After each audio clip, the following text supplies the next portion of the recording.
Hello ladies and gentlemen and everything in between, and welcome to another little tear down video.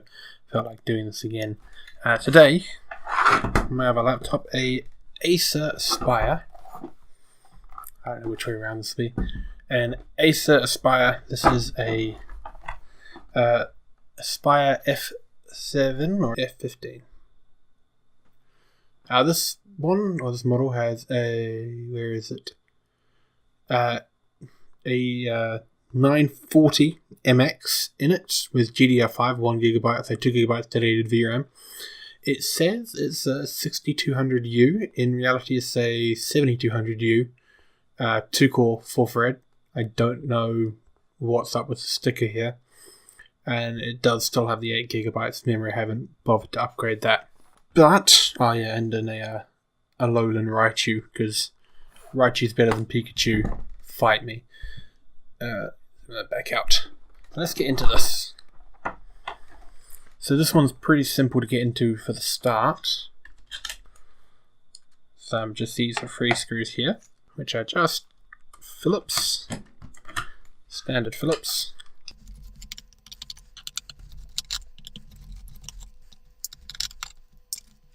And once they're out, we've got the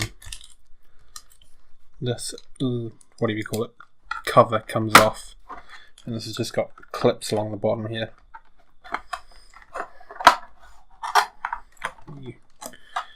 A couple clips along here. Yep, that was meant to happen. A couple clips across the top here. A couple clips across the top here, and little hooks along here. Now in this we have our 1 stick of RAM. I cannot remember which company this is. It is Micron. Yeah, Micron. Product of China. 1 8GB stick. This is 2400. 2400. Doesn't say the timings on it. But we'll keep that to one side. Got a hard drive, or an SSD rather, which, if I remember correctly, should not do that, is Kingston.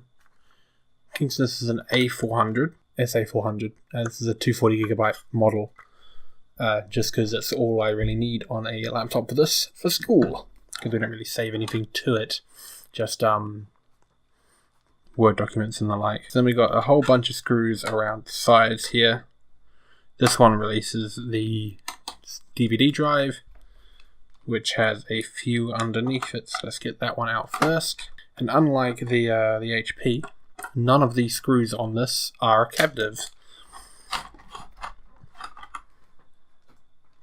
which means I do have to keep hold of a couple more. Fortunately, they're all Phillips head screws, and they're all the same size and thread, pitch, and all that jazz, apart from these 3 over here are very different, but different enough that you wouldn't get them mixed up.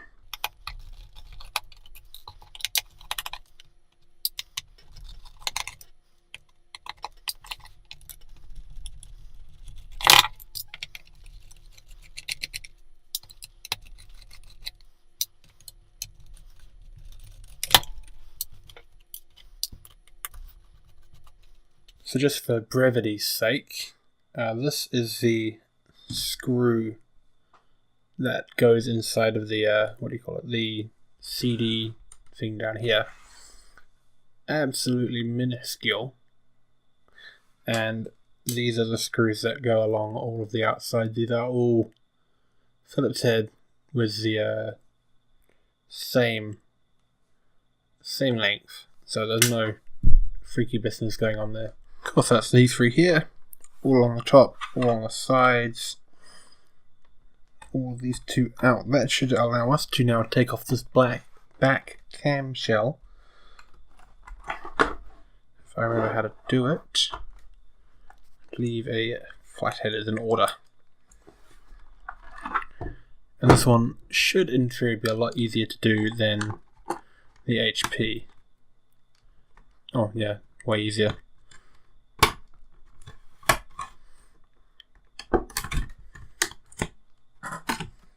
it's basically come off already. The battery is coming out a bit though. Fortunately with this one you can't take the battery off until you've taken everything out. They're attached over here. And that goes to our two little two little speakers here and here. How strong is the magnet on them? Reasonably strong. Nothing to write home about, but yeah, stronger than some. Now this is our battery. Connected via this very large collection of cables.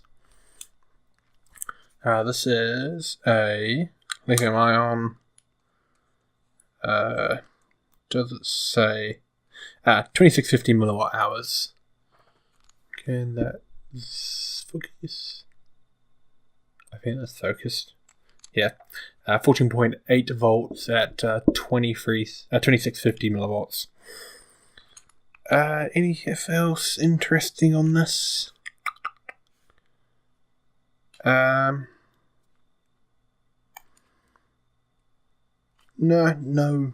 nothing else interesting. Which is both good and bad. Good because there's nothing to look at. Bad because there's nothing to look at. Next, what have we got? We got a Wi-Fi module here, which looks like it's going into an a PCIe connector. Let's have a quick look at that. Interestingly, that uses the same screw as across here. So no.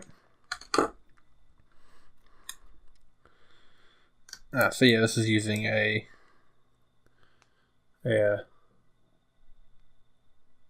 special sort of PCIe and a half sort of deal. That's got an extra key on it. This is definitely the Wi-Fi. Qualcomm AFLOS just up here. There's this own little like instruction manual. That's cool. So that's yeah, that does just look like a standard PCIe slot. So in theory, if you could get like a PCIe SSD that's that big, you could possibly switch that out. Don't know why you would want to, but you could. Because there's an actual M.2 socket here, which is the reverse of that, so that's, I'm assuming, data and power. This is power data here. Although it's slightly different sizes, so I'm not too sure. Next we got the heating, rather unheating. These two screws here. So this will be the GPU because it's got the memory next to it. These will be 1 gigabyte modules. There's a possibility of up to 4. I assume this is the same motherboard, basic motherboard for something that had like this 970 MX or 960 MX. Something that would have use for more RAM modules. I'm not going to take these off because I don't have any way of cleaning the thermal paste off. But that's the CPU there, that's the GPU. Singular heat pipe. A thing that I do need to do with this particular laptop is that this USB slot here is mounted inside. It does work still, it does support power. This is a fast charge port as well. But this does support power 2.1 amps at 5 volts. No. Yeah, 2.1 amps at 5 volts. This does still work and it does still function properly as a USB hub. But because it is damaged, I do want to replace that. And that seems reasonably simple. We have the solder points around here. Of course, this fan has been a bit squeaky as of late. I'm not too sure why. I think it may just be that the hub is dying because there is little to no dust in there. It is a little off center. Yeah, I can see it. I don't know if you'll be able to see it, but it is sort of wobbling oscillating backwards and forwards, so the hub may just be dying on it. Probably be easy enough to get a replacement.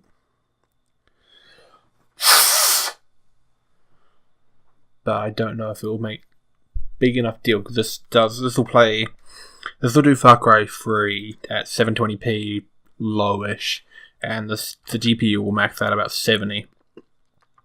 Which, considering the GPU is further away than the CPU and has to contend with that heat as well, is probably okay. So, as I was saying, this one here, again, using the same screws as across here and for this one. So I don't need to worry about getting them mixed up.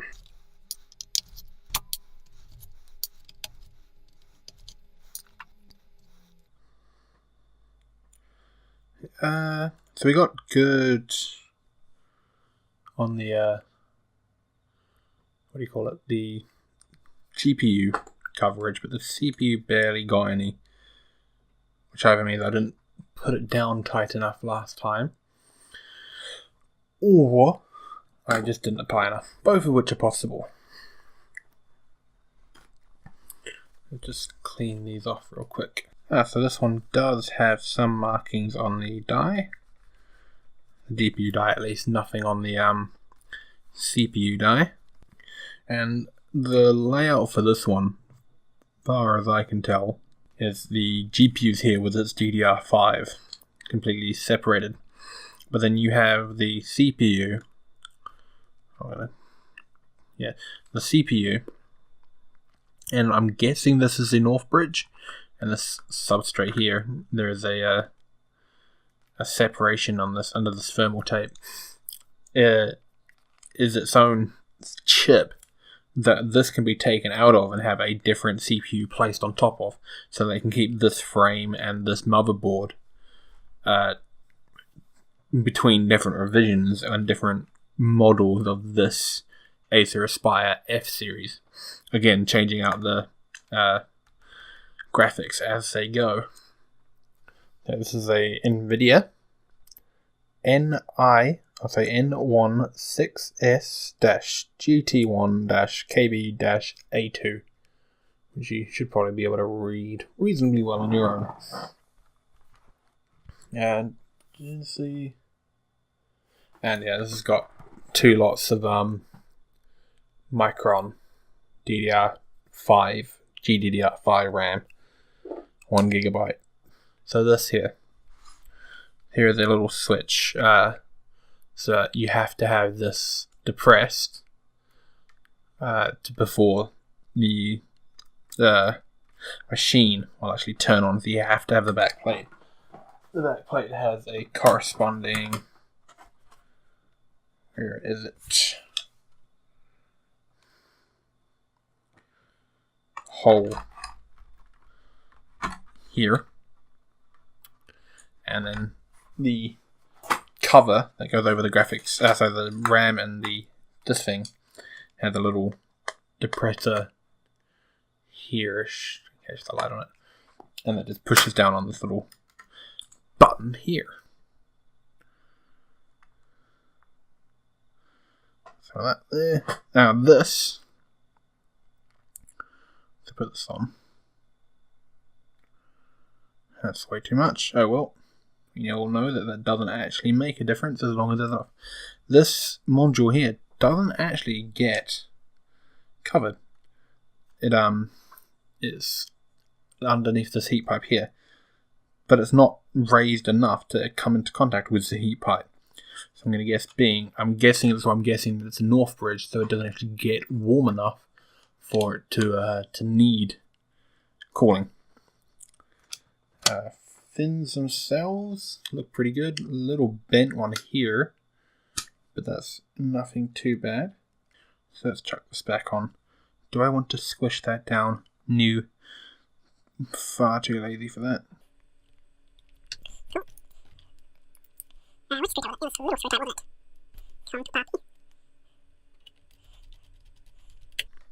you're wondering why it may be sounding a bit quiet or sound like I'm being quiet, I'm doing this at 2 o'clock in the morning because I'm bored.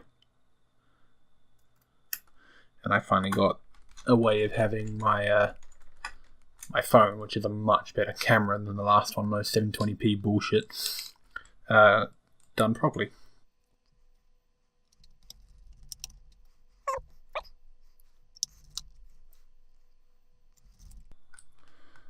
That's the heating back in place. The fins themselves are just loose and can be moved independently. So if you knock this around or shake this around a bit, you can hear this sort of knocking against the base plate. So this has got the double fork, which ends up missing what looks like 2 pegs, 2 or 3 pins in the PCIe here.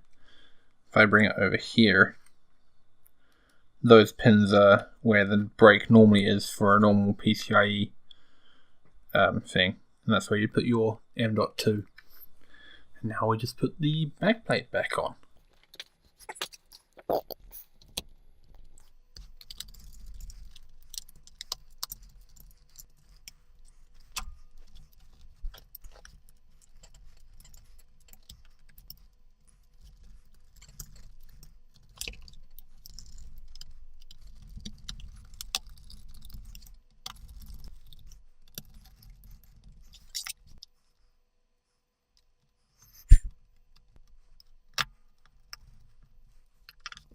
Okay, so that's all the screws in. Just doing that is 3, 6, 8, 12, 15 screws holding out the back plate, if you count the one holding the CD, 16.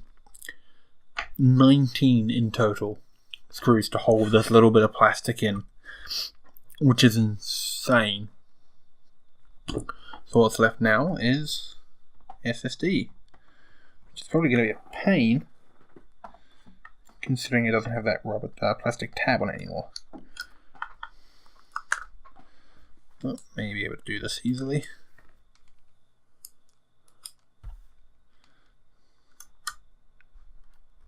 Here we go. Bit of force never hurt nobody. Phew. Now this one I believe does have batteries.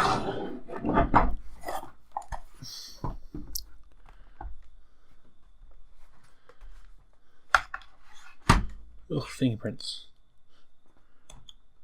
Does have battery, does turn on. Critical low battery.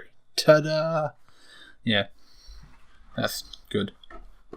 I can't test if the speakers work, but I'm going to assume they are, and panic when they don't. But I hope you have a nice morning, have enjoyed watching this rather. I hope you have a nice morning, a nice evening, a nice afternoon.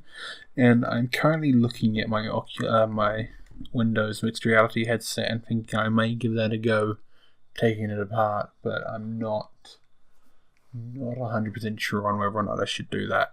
That is probably a silly idea to do. But it's only $500, right? What's the worst that could happen?